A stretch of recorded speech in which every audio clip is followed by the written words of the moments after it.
alchemist, or you could call me Soila. I create intellectual elixirs of transformation. To truly integrate this knowledge, allow your mind to settle into a state of ease.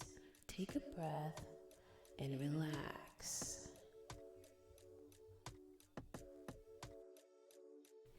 I have 5 questions regarding humans' projections. Why do we project? Where are we mentally when the projection is occurring? What is projecting on our behalf? Why is it that the only time we realize we are projecting is when we stop projecting? And then what happens when we are no longer projecting? You can leave your thoughts and opinions in the comments. I'd love to hear your thought process and your side on this topic.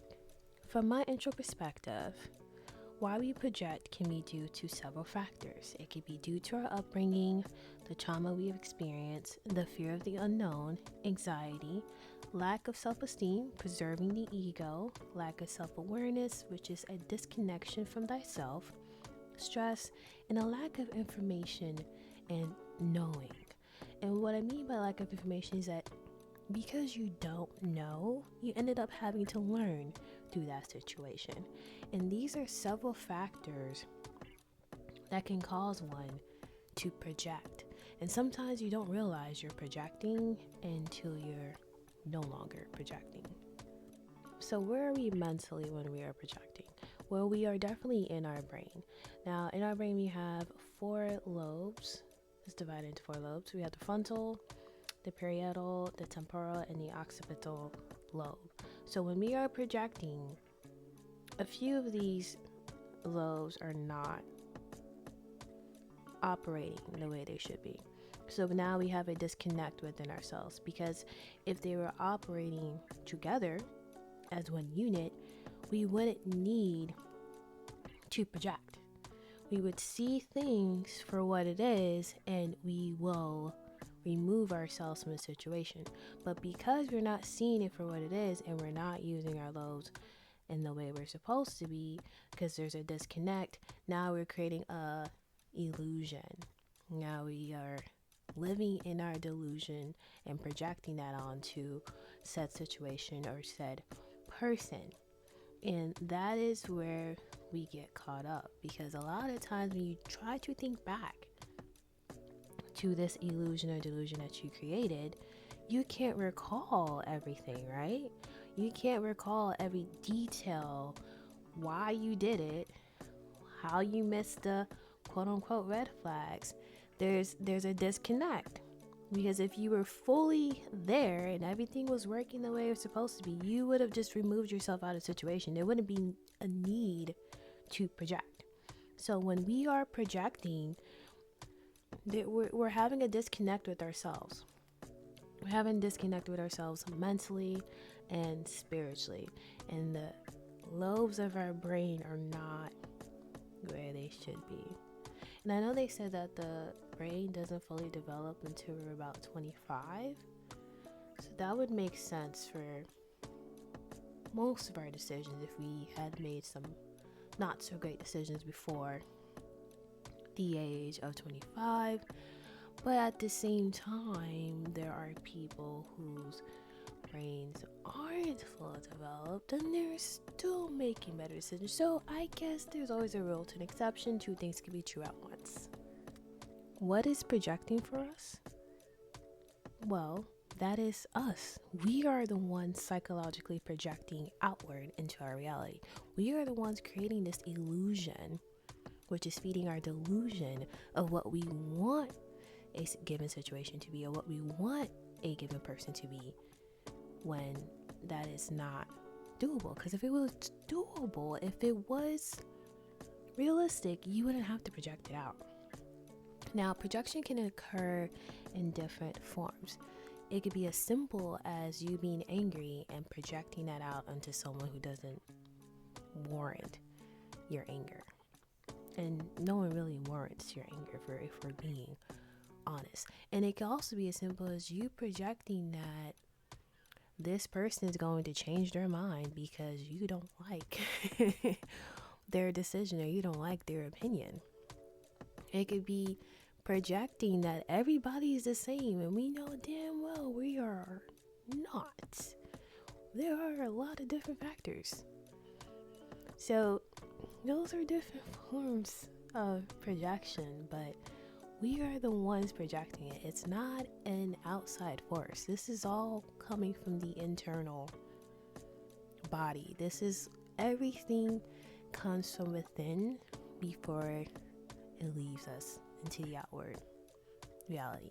So you're projecting from within outward. Now, what can cause these projections? I stated previously, but who's really the creator of the projections? In my opinion, my personal opinion, it is our egos.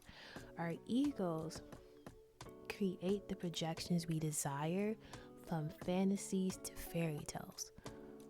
It's giving us this hypothetical situation that, in a perfect world that doesn't exist. Which is why every time you project, it fails. It will always fail. Because what stands the tale of all time is the truth. So if you are projecting to avoid the truth, and you're projecting onto the truth, as they said, will set you free, and it will eventually come out. And we have to be very mindful that when we are allowing ourselves to project, when we are projecting, this can lead us to dangerous situations and dangerous people. And a lot of people don't realize that, or don't learn that until it's too late. So, from my introspective, once again, the reason why we only realized we were projecting when we stopped projecting is because the only reason why we stopped projecting is because we had enough. We reached our limit of pushing outward this illusion and delusion we created for ourselves. We finally allowed the curtains to close. We finally decided that, you know what? I guess it is time for me to get a reality check, because at this point I can't I can't continue on with living in this lie. And then we end up saying, oh, I didn't know, I never thought this would happen to me, I was finessed, it was all a lie. That is when the ego is like, you know what? This wasn't my fault. This was the other person's fault. But in reality, in truth, it is our fault.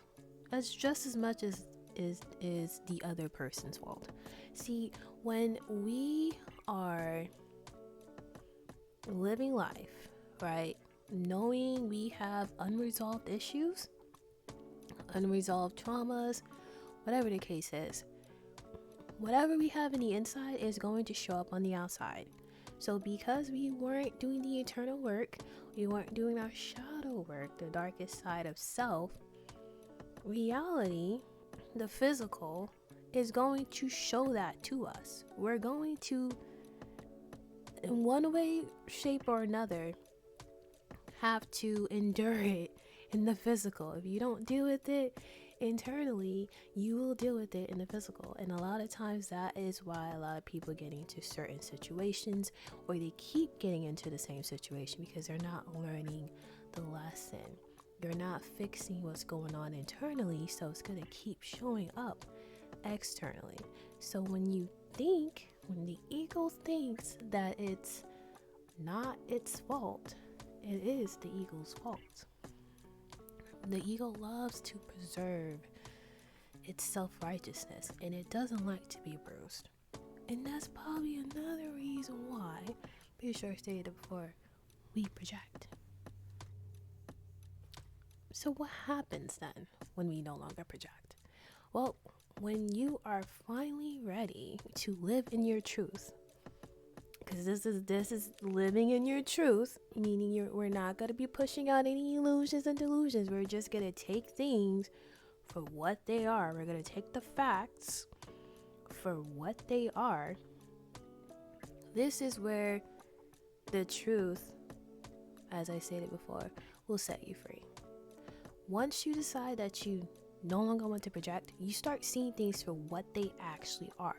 You start seeing things for what it is. Like, there's no rose-colored glass. You're seeing it exactly how it's showing up to you.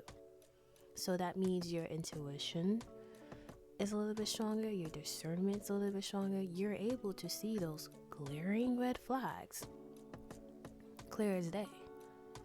You're not going to settle for the BS. You're not going to allow the BS. You're just going to see for what it is and decide whether or not you want to entertain it or not entertain it.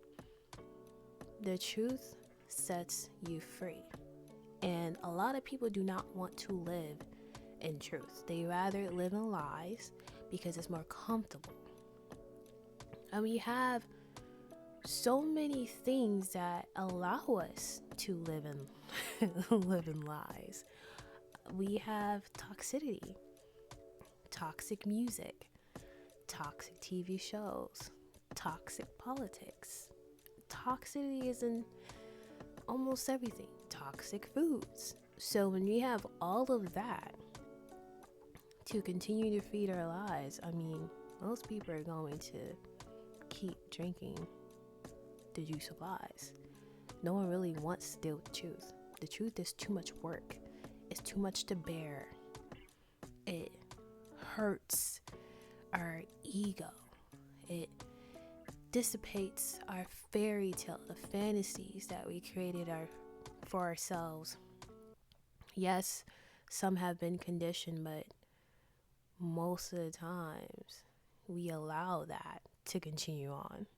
You have to have had enough of the same thing happening over and over again that you don't like, or enough of being blind in order to wake up and just decide not to be blind anymore. Like, it's a personal journey. Like, you'd have to, like, once you start working on yourself and your growth, your spiritual growth, your mental growth, and all that stuff, you're not going to want to live in lies, because it's just not going to work. It's just not going to work. So that's what happens when we stop projecting. We finally get to live in our truth, see things for how they are, accept it as it is, and whether we want to deal with it or not deal with it. And we go at life differently. So at this point, we are more focused on making sure the inner is good so the outer can reflect that. I've heard this quote where you have to be the person you want to be with, right? I hold on to that. Be the person you want to be with. So if you want a healthy man or woman, a healthy situation, whatever it is, you have to give that to yourself first in order for it to be shown to you in the physical. If you want someone to love you for you, you need to love you for you first. If you want someone with a healthy mindset, you have to have the healthy mindset first. You are only given what you allow yourself to have. And that's all I have for today. Thank you for listening. I'm open to your feedback on this topic, what you think we project, and all sorts of things. And catch me in my next video.